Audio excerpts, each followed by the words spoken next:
Hello, alive again. It's me, Katrinah, and I'm here for day 271 of our journey through the Bible in a year. And today we're reading John 3, John 4, 1 through 45, and Luke 3, 19 through 20. So I know we've been in the New Testament for a couple days now. It's my first day into the New Testament, so I'm excited about that. So there is a lot to unpack here, so we're going to go for just the things that really stuck out to me as I was reading.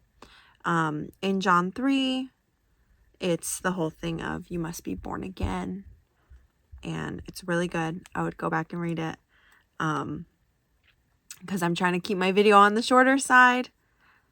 I'm really going to focus on what we read in John 4 when Jesus comes to the well and asks the Samaritan woman to give him a drink. Jews and Samaritans did not have anything to do with each other. They did not speak to each other. So A, she's a woman. B, she's a Samaritan. And he's speaking to her and asking her to get him something to drink. And she says to him, like, what are you doing? She says, how is it that you, a Jew, ask for a drink from me, a woman of Samaria? And his response is that if you knew the gift of God and who it is that is saying to you, give me a drink, you would have asked him and he would have given you living water. He said, everyone who drinks of this water will be thirsty again, but whoever drinks the water that I will give him will never be thirsty again. The water that I will give him will become in him a spring of water welling up to eternal life. And she's like, what? She's like, okay, give me that. That's her response, and I love that. Okay, yeah, give me that. I want that. And a lot happens in this chapter. He calls her out.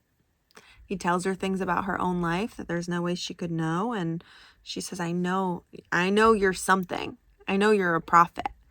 I know this is not a normal interaction. And then she says later in the conversation, I know that the Messiah is coming, he who is called Christ. And when he comes, he will tell us all things. And Jesus' response is, I who speak to you am he. Now, this is the first time recorded that Jesus announces who he is, that he says, I am the Messiah, I am the promised one, I am the Christ, I am the coming King. Not in all those words, but it's the first time that he says who he is. And he says it to a woman that he's not even societally supposed to be speaking to. A woman who is looked down on because of her birth, because of the people group that she was born into. And that's who Jesus chose to make that announcement to tell, I am he. The one who you are speaking to is he. Is so incredible to me. And Jesus does that so often. He's not going to the big famous people, to the big respected authorities. He's going to the quote unquote lowly, to those who are undervalued because of the situation of their birth. I think that's a lesson we can take into our lives today too.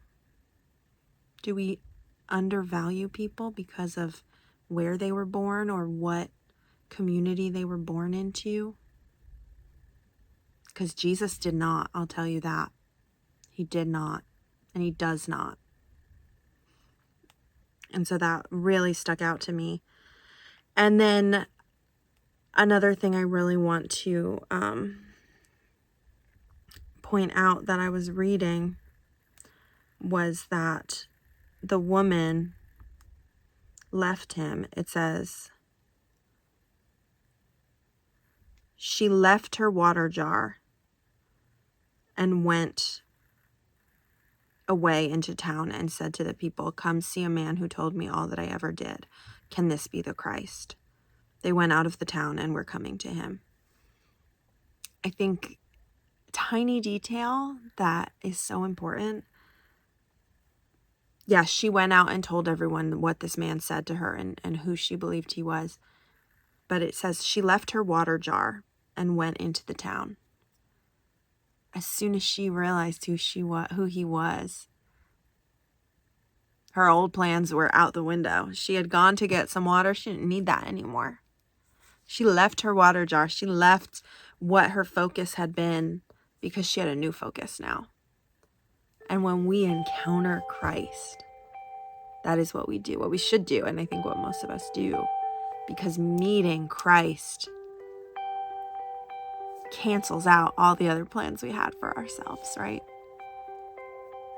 So those were my thoughts while we were reading today, and I hope that they resonated with you, and I hope you have a lovely week, and I'll see y'all next week.